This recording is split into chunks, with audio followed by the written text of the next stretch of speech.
Hey everybody, Joe Lowry, what a day. Happy Monday out there. The beginning of the work week, always a tough one, Just 4 days to go until the weekend. That's right, just 4 more days. That's right. Manic Monday, call it what you will. Happy Monday out there. Well, it was quite a weekend for the Boston Bruins. After winning a double overtime thriller in Ottawa Friday night, they said come to the Senators late Sunday afternoon again in overtime. And I know there are fans out there who are, quite frankly, just pissed at the officiating in this series. And I guess it was just cause to lose this series on the penalty. I mean, that's no other way for it, But the officiating in the series, I don't care if the Bruins did win if they won the series or not. The officiating was absolutely atrocious. Outright blatant non-call versus what was called was absolutely insane. You have announcers who have played this game for many, many years saying the same exact thing. The NHL had 5+ games to fix this, and what did they do?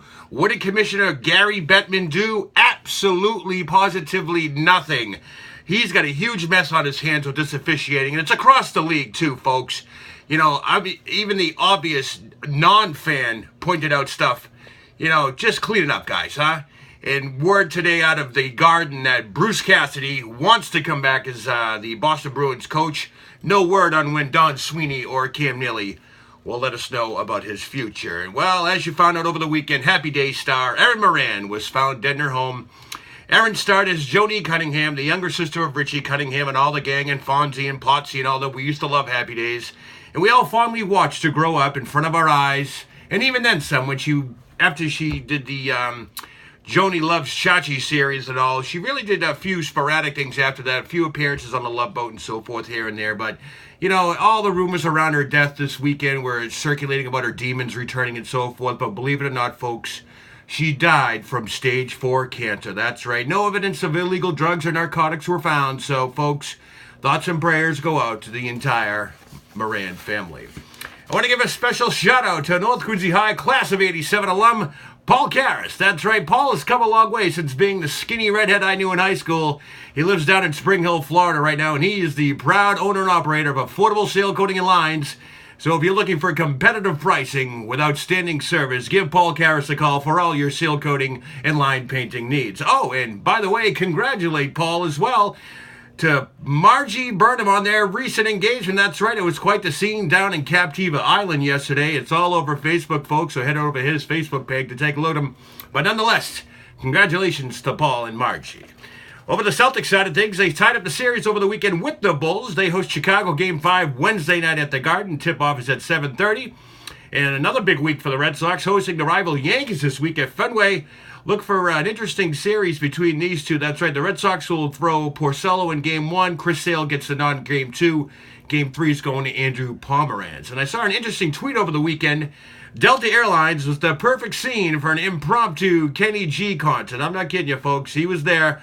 And, of course, there was a price to pay as Mr. G offered to bless his fellow passengers for his famous mouth music, only if they contributed $1,000 to the Delta Facilitated Fundraiser Relay for Life.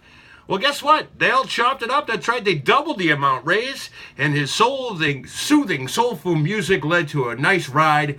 It also led to nobody being dragged off the plane, but I'm sure the non-Kenny G fans were probably wishing they were.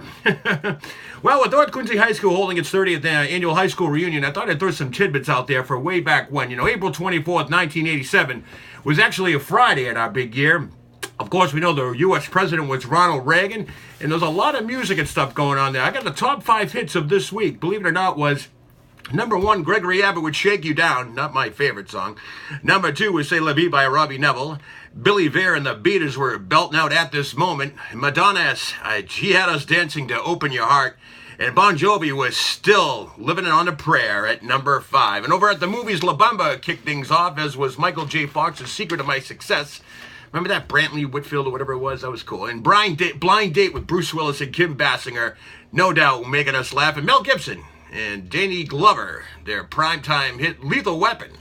And sports-wise, the Red Sox lost to the Texas Rangers 6-4. The losing pitcher was Calvin Schiraldi. The Celtics just snuck by the Bulls in the opening round of their playoff game. And meanwhile, the Bruins were taking a 2-0 lead over the Montreal Canadiens in what was then called the Adams Division Final. Remember that one? The Adams Division Final? That's something else, I'll tell you. And Fine Things by Danielle Stale topped the must-read list. And also newsworthy, Howard Stern held that free speech rally at the Hammerscourge Plaza Park in New York City. And that was all back on this date in 1987. Well, anyways, folks, you know it.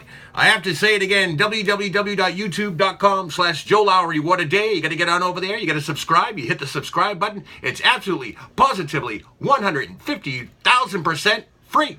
That's right. Head on over there. YouTube.com/Joe Lowry. What a day. I'm looking for 1,000 subscribers. I know you're out there. So thank you to everybody who on Facebook and YouTube who are sharing my videos and getting the name out there.